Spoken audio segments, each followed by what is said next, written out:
ముందుగా అందరికీ happy mother's day అండి. మాతృదినోత్సవ శుభాకాంక్షలు. ఈరోజు నేను మా అమ్మగారు మాకు చిన్నప్పుడు చేసి పెట్టే రవ్వ లడ్డూలు చేసి చూపించబోతున్నానండి.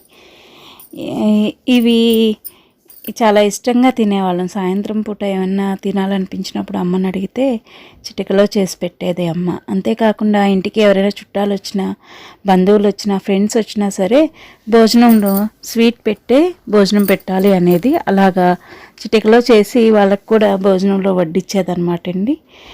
ఇలాగా అప్పటికప్పుడు అందుబాటులో ఏది ఉంటే అది ఆ స్వీట్ అయితే మా అమ్మగారు రెడీ చేసి పెట్టేవారు. హాయ్ అండి, welcome to my channel. It's my world Telugu. నేను మీ శైలజ. ఈరోజు నేను ఈ వంటకం మా అమ్మగారిని గుర్తు చేసుకుంటూ మీకు కూడా చూపిద్దామని ఈ వంట ఇది చేస్తున్నానండి. ఈ స్వీట్ అయితేను మీరు కూడా ఒకసారి చూడండి. మీకు అందరికీ తెలిసే ఉండొచ్చు రవ్వ లడ్డు అంటే.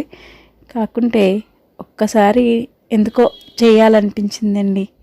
మా అమ్మగారిని గుర్తు చేసుకుంటూ మర్చిపోలేమనుకోండి. కాకపోతే ఏమో ఒకసారి అలాగా అనిపించింది, తినాలనిపించింది, చేసేసా అంతే.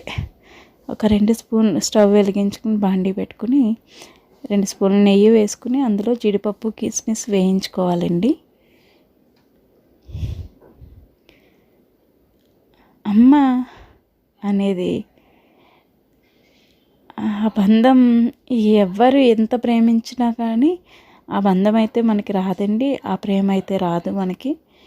మన పిల్లలపైన మనం చూపించగలుగుతాం కానీ మన పైన మన అమ్మ మాత్రమే మనకి చూపించగలుగుతుంది ఆ ప్రేమని.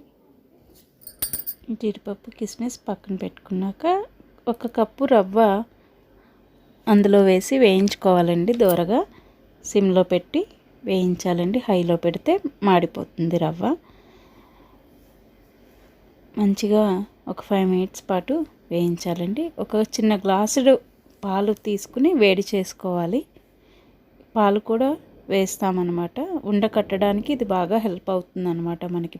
రవ్వని ఒక ప్లేట్లో వేసుకొని అందులోనే ఏ కప్పుతో అయితే రవ్వ తీసుకున్నామో ఆ కప్పుతోనే పంచదార కూడా వేసుకోవాలండి. అందులోనే డ్రై ఫ్రూట్స్ని కూడా యాడ్ చేసేసుకోవాలి. తర్వాత మనం ఇందాక జీడిపప్పు కాజు అవి వేయించుకున్న బాండీ ఉంది కదండి, అదే ఒకసారి పెట్టుకుని ఒక 5-6 స్పూన్లు నెయ్యి వేసి వేయించుకోవాల్సి ఉంటుందండి. నేను 5-6 ఇలాచీలు దంచి మీ టేస్ట్కి తగ్గట్టుగానండి, మీకు ఎంత తింటారు పిల్లలు అన్నట్టుగా 2-3 కూడా వేసుకోవచ్చు. పాలను కొంచెం వేడి చేయాలి, నెయ్యిని కూడా కొంచెం వేడి చేయాలండి. ఒక 5-6 స్పూన్ల నెయ్యి వరకు నేను తీసుకుని ఈ పాలు నెయ్యి కూడా కొంచెం వేడిగానే ఉండాలండి. మరి చల్లగా ఉన్నవి వేస్తే మనకి రాదనమాట. వేడి చేసుకుని కొంచెం ఆ రవ్వని మధ్యలో ప్లేస్ చేసుకుని ఆ నెయ్యి వేసుకుని కొంచెం స్పూన్తో కలపండి, కాలుతుంది కాబట్టి మంచిగా కాచుకున్న పాలు ఒక గ్లాస్లోకి తీసుకుని కొద్దిగా వేసుకుని యాడ్ చేయండి. కొద్దిగా వేయండి ముందు.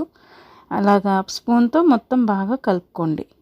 అది మనం చేయి పెట్టి చుట్టుకునే అంత వేడి ఉంది పర్వాలేదు అనుకుంటే చుట్టేసుకోండి. మరీ చల్లారనివ్వకండి.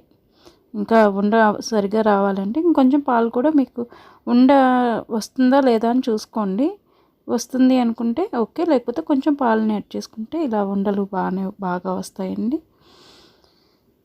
చక్కగా ఇలా ఉండలు చుట్టుకొని పెట్టుకోవడమేనండి. ఇది 10 నిమిషాల్లో చేసి పెట్టొచ్చండి పిల్లలకి.